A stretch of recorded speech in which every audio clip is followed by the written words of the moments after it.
Bonjour les amis, nouvelle vidéo aujourd'hui pour retrouver Gérard Chevrier qui était l'invité de GPTV hier soir. Et pour lui, bien sûr, le conflit Iran-États-Unis annonce tout simplement peut-être l'effondrement des États-Unis eux-mêmes. Juste avant bien sûr de l'écouter, comme d'habitude, n'oubliez pas de vous abonner, le pouce, le commentaire, le partage, le boost. Je remercie également tous les donateurs, tous ceux qui me permettent aussi de poursuivre le combat, que ce soit sur YouTube ou sur Tipeee, et tous ceux qui m'ont rejoint sur Odyssée et les différentes plateformes. Tous les liens, bien sûr, en commentaire, en description, sous la vidéo. Allez, on l'écoute et on en parle juste après. Mon analyse m'a mené à situer la date de cette attaque, donc de l'armada américaine appuyée par une quantité d'avions, etc., tous ces avions sont basés notamment en Italie et en Espagne. J'ai expliqué un petit peu comment allaient se dérouler les choses, et ça va être une attaque d'une dimension que l'on n'a pas, qui va dépasser en intensité et en capacité de matériel ce qui a été utilisé pendant la Deuxième Guerre mondiale. C'est-à-dire qu'on va dépasser le débarquement 6 juin 1944, c'était beaucoup d'hommes, mais si on compare avec les capacités matérielles, on est loin du compte. Alors, ça, c'était mon analyse, si vous voulez, le 21. Et puis, j'ai situé sur le 21 que, logiquement, puisque on observe, on met des pièces de Paul, si vous voulez, on essaye de leur donner un sens, il y a une chronologie et tout ça. Et puis, je situais l'attaque entre le 26 janvier et le 30 janvier. Donc, on est le 28, ça n'a pas encore eu lieu. Et au fur et à mesure que les choses se déroulent, j'affine mon analyse et je vois ce qui va se passer.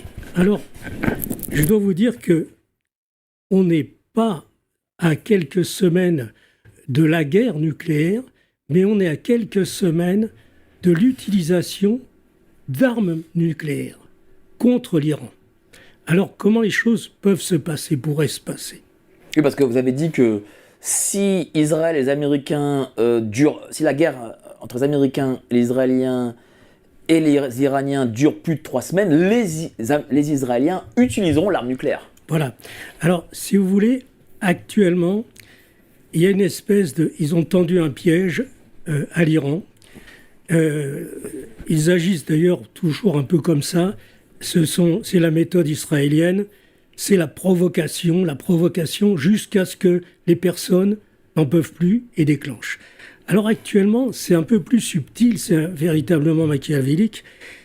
Ils organisent, si vous voulez, ils mettent la pression sur tous les militaires iraniens depuis déjà, on va dire, 3 semaines. D'abord, il y a eu une opération qui s'est déclenchée qui a été préparée par un ancien adjoint de Soros. Comment s'appelle-t-il? J'ai plus son nom en tête. Bon, en tout cas, un adjoint de Soros. Qui a travaillé 20 ans pour lui et qui avait fait à l'époque basculer la livre sterling. Soros avait gagné des milliards, vous voyez, avec cette opération. Ils ont mis la monnaie sterling, la livre, en difficulté. Et là, il a préparé les mêmes ingrédients pour mettre en difficulté la monnaie iranienne. Et alors, ce qui est dommage, quelque part, c'est que la mentalité des Iraniens leur a empêché, en quelque sorte, de faire un emprunt auprès des BRICS, puisque l'Iran fait partie des BRICS. Et donc, aujourd'hui, les sanctions contre l'Iran, elles n'ont plus tellement de valeur et tellement d'efficacité, puisque vous avez d'un côté, avant, les Américains régnaient en maître sur tous les différents pays. Maintenant, la puissance économique des BRICS, je ne parle pas de la puissance militaire, mais la puissance économique est telle que travailler avec les BRICS, ça suffit largement pour maintenir l'économie iranienne à flot, sans problème. Tout leur pétrole peut être acheté par les Chinois et les Indiens. Donc, la question, c'est qu'ils n'ont pas voulu faire appel parce qu'ils sont fiers. Ils n'ont pas voulu... Vous savez qu'il y a un petit peu, dans les pays, et notamment chez les chiites, une espèce de réticence à faire des emprunts avec intérêt. Donc ça, c'est quelque chose qui ne rentre pas... Oui, parce que ça va contre l'islam, je crois. Ça va contre l'islam. Au même titre que l'utilisation de l'arme nucléaire, pour eux, c'est quelque chose qu'ils ne veulent pas faire. Et on aurait pu se limiter au traité qui avait été signé par Obama et les autres pays, on n'aurait pas eu, si vous voulez, de problème. Mais Trump a été élu pour casser ce contrat quand il est arrivé au pouvoir en 2017, et donc c'est ce qu'il a fait.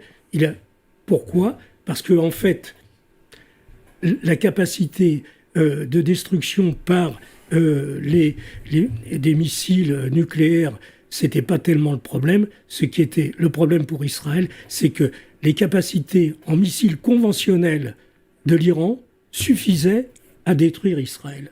Donc, ce qui n'avait pas été inclus dans les contrats qui ont été préparés par Obama à l'époque, c'est qu'on s'est occupé que du nucléaire.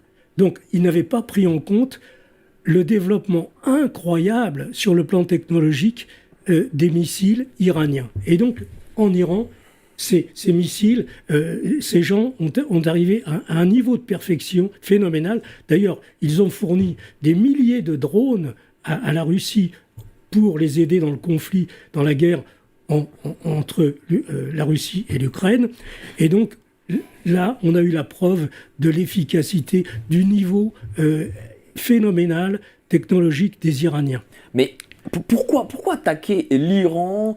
Parce que si ils attaquent l'Iran, enfin, les Américains et Israël, avec une puissance phénoménale, comme vous venez de le dire, ça risque de changer la face du monde. Alors, je vous explique. Quelle est actuellement, là, au départ, je comprends des choses, je les mets en ligne, et puis, je comprends que maintenant, ils n'ont pas l'intention d'attaquer tout de suite, ils veulent provoquer pour que les Iraniens frappent en premier. Parce que, si vous voulez, ils cherchent le prétexte. C'est comme on va parler du 7 octobre, c'est pareil.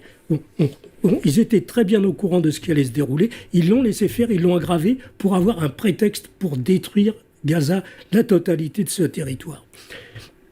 Mais là, voilà ce qui se passe. Vous avez, au fur et à mesure que les Américains déplacent des troupes, déplacent du matériel, les Russes et les Chinois informent en temps réel les Iraniens. Donc ils voient. Alors, vous avez les Iraniens, je ne parle pas du peuple, je parle des militaires, hein, donc les militaires qui sont à un très haut niveau, et ils sont, avec les images, ils voient tout ce qui se déplace.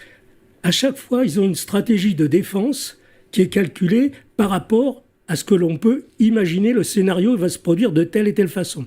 Et puis, au fur et à mesure que les Américains déplacent des troupes, des avions, tout ça, sur Diego Garcia, sur les bases en Italie, sur les bases en Espagne, préparer quelque chose en Roumanie, à chaque fois, il faut refaire le scénario de la défense. Vous voyez, donc tout ce qu'on avait préparé pour se défendre contre tel type d'attaque, il faut le remettre en place.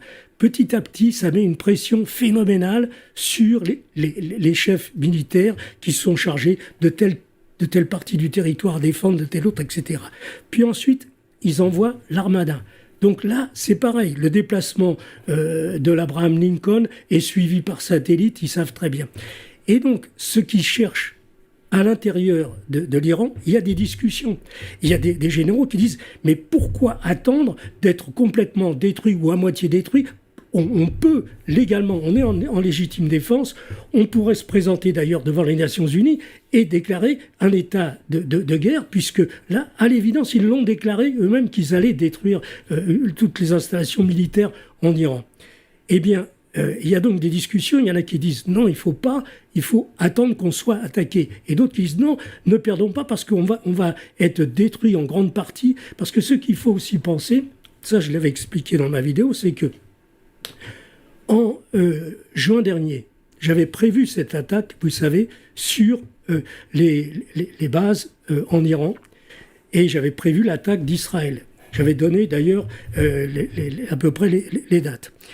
Eh bien, cette attaque qui avait également pour but, pour eux, pour les stratèges américains, puisqu'ils ont énormément de satellites, de photographier toutes les sorties de tunnels, puisque l'Iran, c'est un bunker phénoménal, c'est une forteresse, vous voyez, au niveau des tunnels. Ils ont des ateliers, ils ont des villes souterraines, vous voyez, pour se défendre.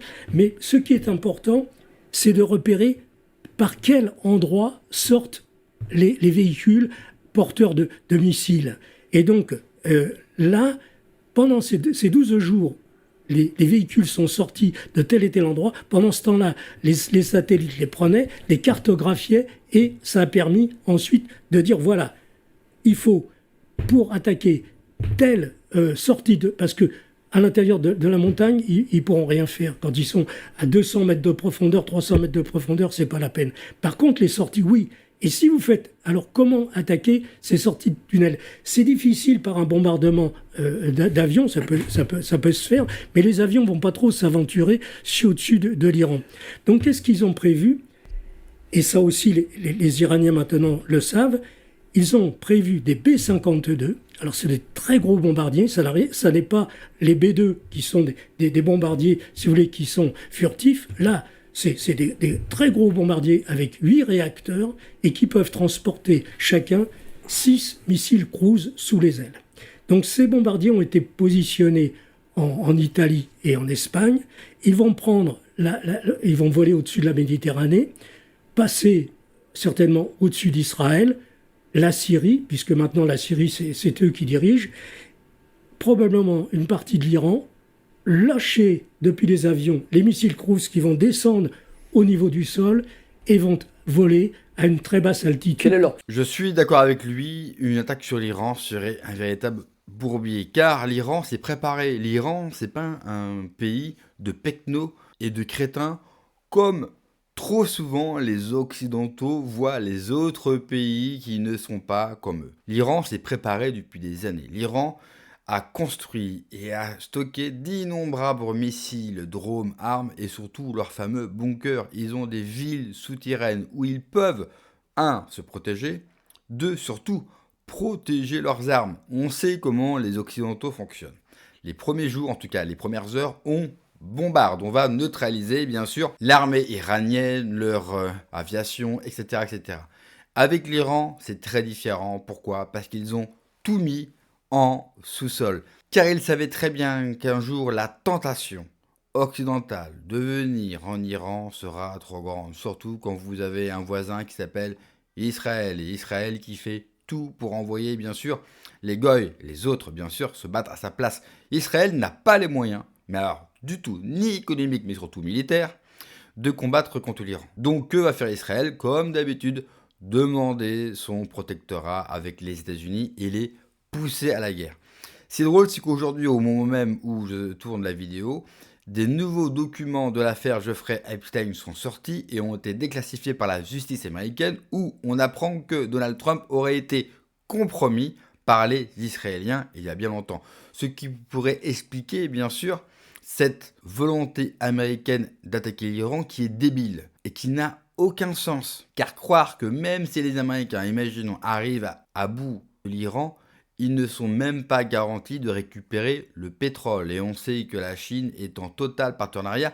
La Chine qui a elle-même fait déplacer ses vaisseaux de guerre. Donc il pourrait très bien se tenir prêt à défendre l'Iran. Car, je vous l'ai dit dans une précédente vidéo, la majorité du pétrole qu'a la Chine vient d'Iran. Donc pour eux, c'est absolument vital. Voir leur allié s'effondrer, ça serait un coup de massue, bien sûr, pour l'économie chinoise. Et ça rendrait la Chine beaucoup plus dépendante de la Russie. Et tous ces pays-là ont beau travailler ensemble, aucun d'eux ne veut être dépendant. Oui, ce sont des gens qui pensent différemment que nous. Nous, on ne cherche qu'à être vassalisés, bien sûr, par un autre. Ces pays-là recherchent en permanence leur indépendance et leur puissance. La Russie, par exemple, fait très attention à ne pas dépendre exclusivement de la Chine, sinon la Russie va être dans de grandes complications. Pour la Chine, c'est la même chose. Ce sont des rapports de force entre grandes puissances qui se respectent justement. Nous, le problème des Occidentaux, c'est qu'on ne respecte rien. Et puis nous, bizarrement, on est toujours poussé par Israël. On se demande bien qu'a Israël sur nos dirigeants. On est toujours poussé à aller faire des guerres dans un coin qui ne nous veut pas. C'est un coin où il faut laisser ces pays-là grandir par eux-mêmes. Et on ferait bien de se tenir à l'écart de ce conflit. Merci d'avoir regardé la vidéo, les amis. N'oubliez pas, comme d'habitude, de vous abonner, le pouce, le commentaire, le partage, le boost de la vidéo. C'est extrêmement important pour le référencement. Prenez soin de vous, que Dieu vous protège. Allez, ciao.